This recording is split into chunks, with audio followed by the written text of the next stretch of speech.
So Mars is finally leaving Cancer, hallelujah, I'm moving back into Leo. You've heard me say so many times I don't like Mars in Cancer because not only is it in its fall, but it's also just generally sluggish. It leads to screaming and crying at the same time, and I just generally don't like it for world events either, especially with politics. It's just not a good place for it to be. So Mars and Leo is much better. These are the signs that are most affected by Mars and Leo, and when I say most affected, I don't necessarily mean it's a bad thing, just that you will probably have more onus with this Mars and Leo.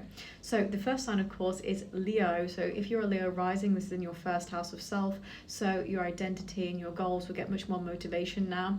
Yeah, you might have a little bit more anger and a bit more sort of prone to snapping with things. It's not necessarily a super bad thing. Use that and channel it for motivation. If you are a natal Leo Mars as well, then you're obviously going to get hit by this a little bit more. Again, not in a bad way, just more motivation.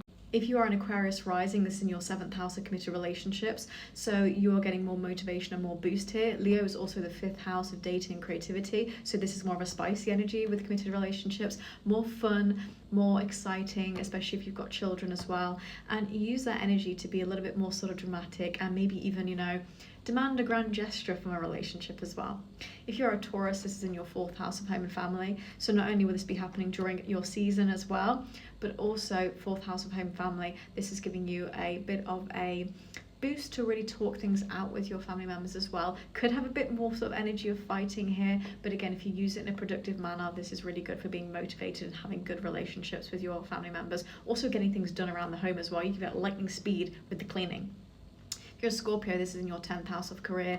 Again, I love this with the 10th house because I think it's great motivation for actually doing something and changing your life, but also showing that you are, assertive. Mars rules Scorpio and Aries, so this is like leadership energy.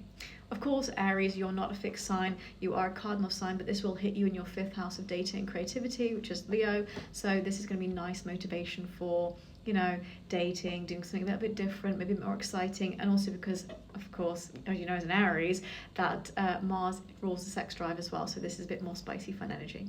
I'm also going to put on the screen all the other zodiac signs and the houses that affect them, and of course, if you're a Cancer or a Capricorn, this is not highlighting your 7th or 1st house anymore. In fact, it's highlighting your 2nd for the Cancer and the 8th house for Capricorn, so you should get a bit more motivation with money and finances now as well.